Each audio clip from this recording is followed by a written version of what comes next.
बिस्मिल्लाहिर्रहमानिर्रहीम। अस्सलाम वालेकुम नाज़रीन, एक नई वीडियो के साथ हम आपकी खिदमत में हाज़िर हैं। आप देख रहे हैं वीओ ऑफिशियल यूट्यूब चैनल। नई अपडेट चक्का जाम हड़ताल जो किसानों की तरफ से कॉल दी गई थी उस हवाले से है। किसानों का चक्का जाम हड़ताल में पूरे भारत में मुकम्मल तौर पर लागू करने का ऐलान कर दिया था। किसानों ने चक्का जाम हड़ताल पूरे भारत में मुकम्मल तौर पर लागू करने का ऐलान किया था। 6 फरवरी का दिन मुकर्रर किया गया था। दिल्ली में बैठे किसान यूनियन लीडरों ने चक्का जाम हड़ताल की कॉल दी थी, जिसमें Amritsar Jalandhar highway, golden gate, Ropar, Chandigarh में मुकम्मल जाम हो चुका है। दिल्ली में बैठे किसानों ने अपनी तमाम यूनियन के ज़रिए इन तमाम लोगों को कॉल दी थी कि अब पानी सर से ऊपर गुजर चुका है। मोदी सरकार किसी तौर पर भी काला कानून वापस लेने के लिए तैयार नहीं, तो पुरअमन तौर पर पूरे मुल्क में चक्का जाम हड़ताल की जाए और मोदी सरकार को वाज़ेह पैगाम दिया जाए। किसान सिर्फ खेती नहीं कर सकते, बल्कि देश को चलाना और बंद करना भी इनके बाएं हाथ का खेल है। दिल्ली में बैठे किसानों के बारे में मोदी ने गलत अंदाज़ा लगाया हुआ था कि ये धरना चंद माह तक ख़त्म हो जाएगा, लेकिन दूसरी तरफ किसानों ने मोदी की सारी मनसूबाबंदी फेल कर दी है।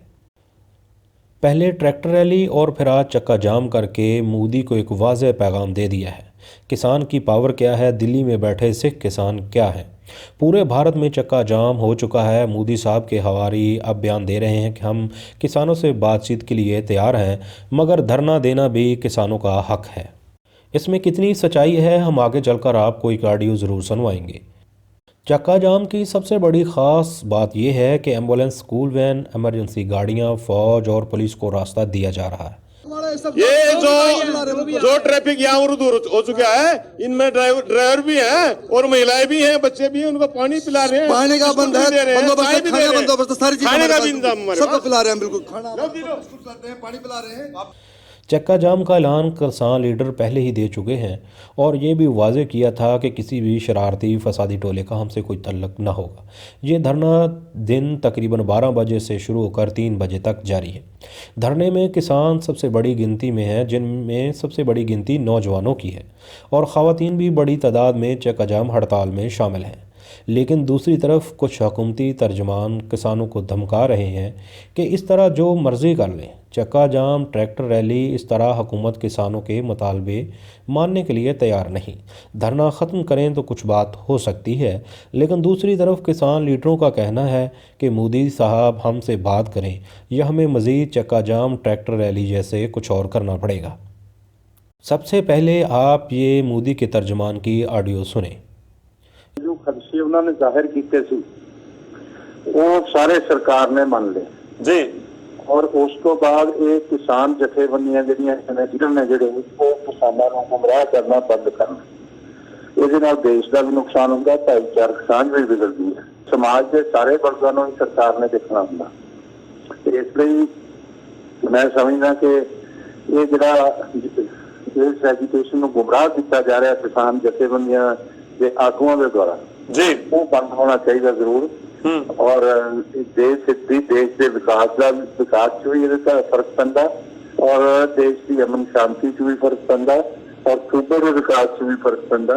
उन्होंने चीज़ों को अननेसेसरी नशा नहीं करनी चाहिए। सरकार जी इन्हां नाल गल करन ते तैयार है। सरकार ने कोई सत्ता नहीं भेजना, इन्होंने उत्थे तख्तियां लैके जिवें बैठते रहे आ, जितांगे जां मरांगे जी, कदे पिट कर लेंदे सी, कदे यस नो मुंह ते उंगला रख लेंदे सी।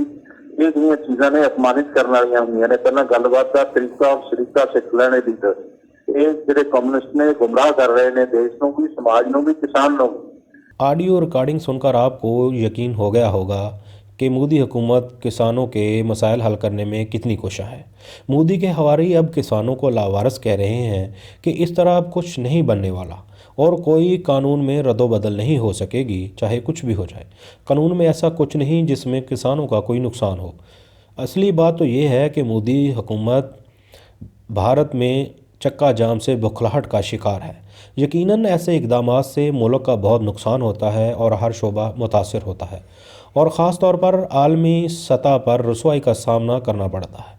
मोदी के जमहूरी भारत की आज कली खुल गई और इंडिया का नेशनल मीडिया किसानों पर कैसे कैसे इल्ज़ामात लगा रहा है। आप ये ऑडियो सुने और अंदाज़ा लगाएं। बदले में हमें गालियां मिली, बदले में हमें कोसा गया, बदसलूकी की गई, बदतमीजी की गई। हम हमेशा किसान भाई किसान भाई किसान भाई कहते रहे, उनके लिए उनकी पीड़ा को समझते हुए उनकी आवाज उठाते रहे, लेकिन बदले में रितिका हमें क्या मिला? सिर्फ और सिर्फ बदतमीजी मिली हमें। बिल्कुल दीपिका, और 30 दिन से यानी कि पिछले 1 महीने से हम भी किसानों की तरह उतनी ही मेहनत के साथ, उतनी ही शिद्दत के साथ, पूरी ईमानदारी के साथ अपना काम कर रहे थे कि किसी भी तरीके से किसानों की जो सच है, उनकी जो बात है सरकार तक पहुंचे। और देखिए जी हिंदुस्तान पहले दिन से ही लगातार इस बात को लेकर आगे बढ़ रहा था कि जो पूरी उनकी बात है, जो दर्द है, वो उन तक पहुंचे, और इसी का बीड़ा जी हिंदुस्तान ने उठाया था। लेकिन आज जब ग्राउंड जीरो पर हमारे साथ बदसलूकी होती है, हमारे साथ इस तरीके से गाली गलौज होती है, भद्दे कमेंट्स पास किए जाते हैं। हमारे चैनल पर नए आने वाले नाजरीन से इल्तमास है कि हमारे चैनल को सब्सक्राइब करके हमारी हौसला अफजाई करें, लाइक शेयर ज़रूर कीजिए और कमेंट बॉक्स में अपनी राय का इजहार ज़रूर करें। अल्लाह हाफिज़।